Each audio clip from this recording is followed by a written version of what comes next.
Simon Woodhouse is in Verdun-sur-l'Adoux in Burgundy for Bastille celebrations. And after a game of Boules with the mayor, he's baked bread in the village's wood-fire oven and helped prepare one of Burgundy's oldest fish dishes. But away from his immersion in French culture and cuisine, his problems are mounting. Once again, his engine won't start. And now there's added pressure. Top English chef John Burton Race is planning to make a visit to see Water Lily for the first time. And if Simon wants to open the boat as a restaurant in Paris, he's got to get her running.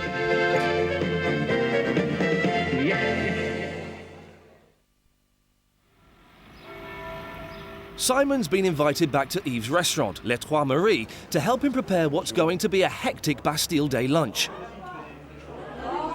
On Simon's first visit to the restaurant yesterday, he'd been impressed by Yves' traditional cooking methods. Now, however, as soon as he gets into the kitchen, there's the unmistakable sound of a chef under pressure.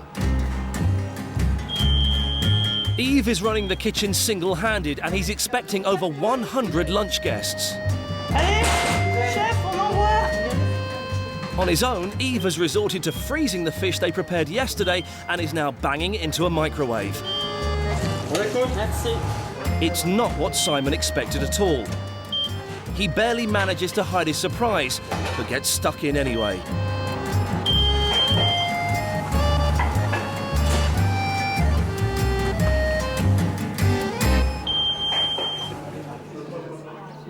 But oblivious to the kitchen antics, the customers seem happy enough.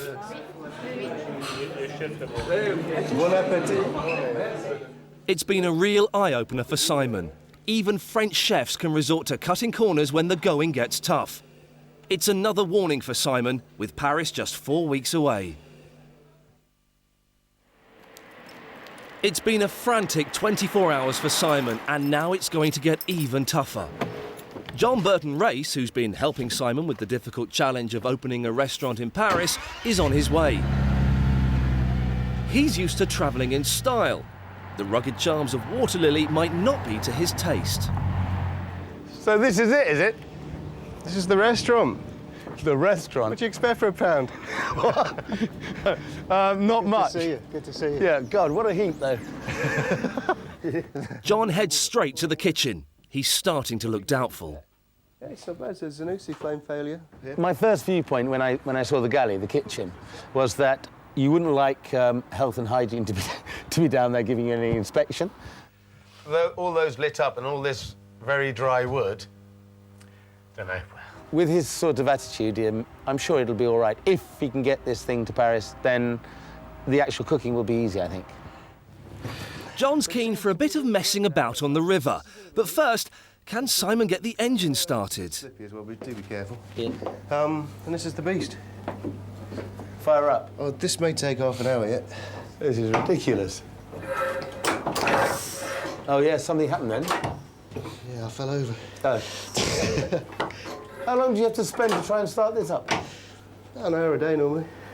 Oh, Half an come hour. on, Simon. It's not worth it. You're going to rupture yourself. That was a good one. Simon's been affected.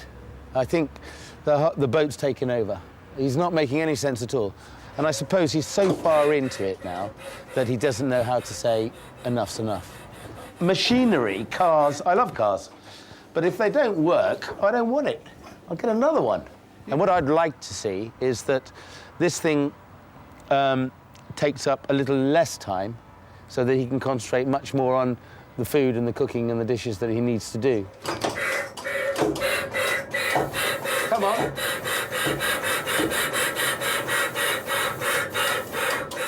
Simon, I don't get this at all.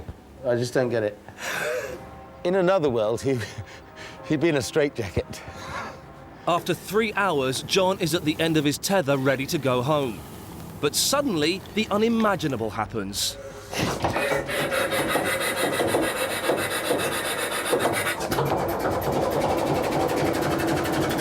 I can't believe it.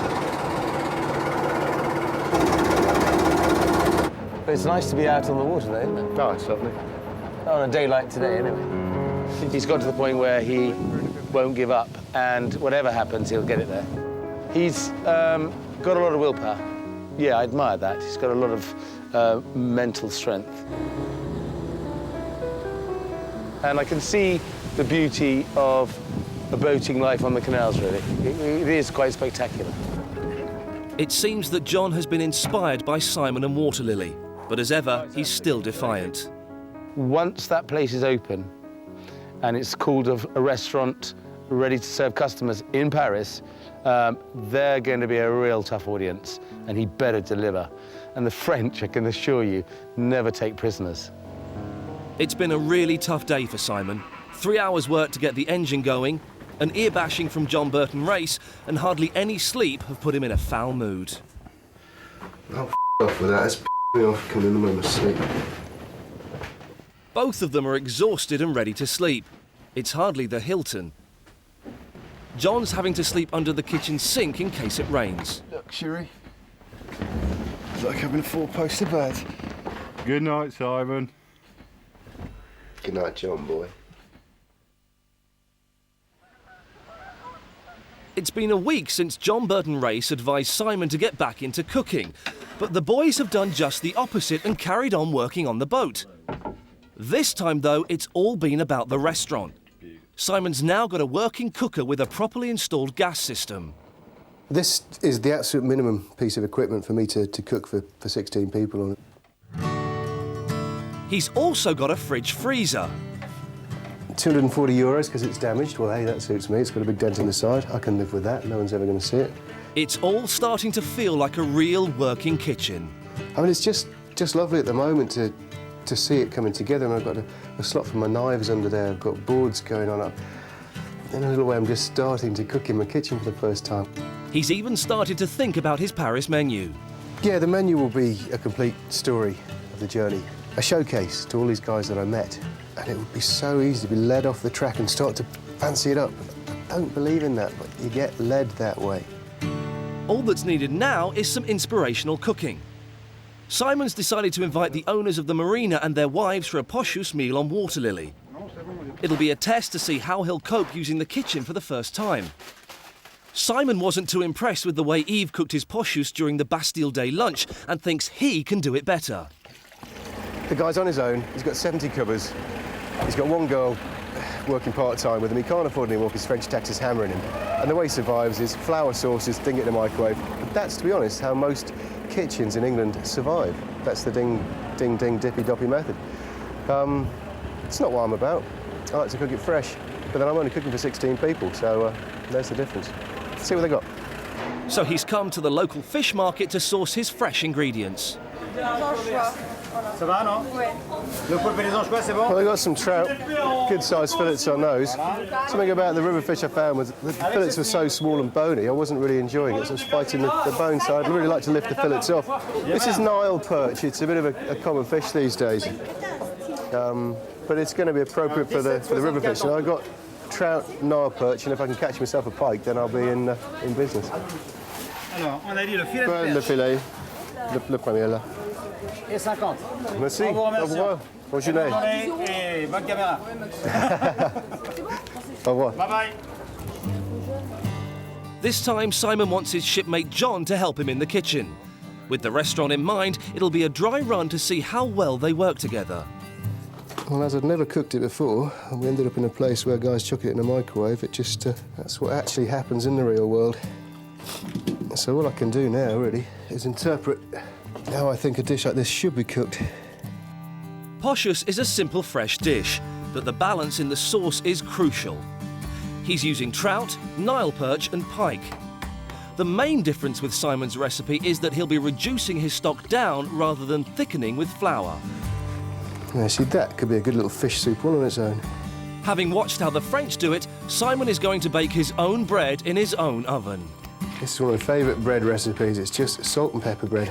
Lots of cracked pepper. When you have the time, it's one of the nicest things you do.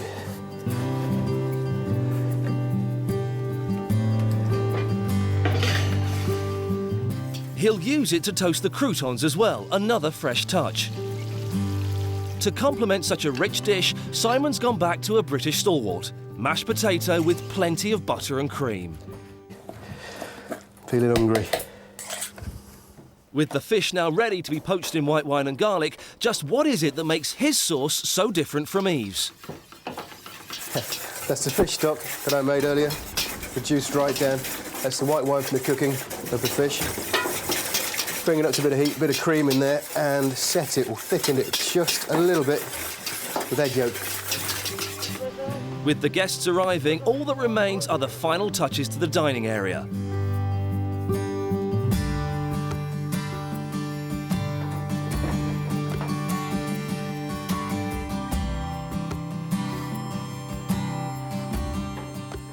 And whilst Simon plates the fish... And that's a better sauce. John is again on hand to act as maitre d'.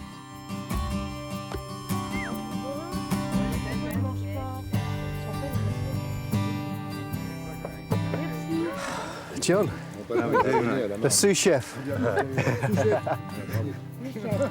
All in all, Simon working in the kitchen with John alongside has been a success.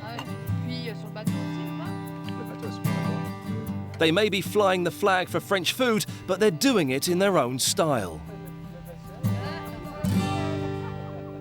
The mission for me today was kind of get that sauce right with fresh ingredients, and yeah, it worked. It worked. It was a really light, more delicate sauce, and it wasn't thickened with flour. These are the guys to cook it for, because Mr. Legrand, he fishes most of the day, and he eats the fish.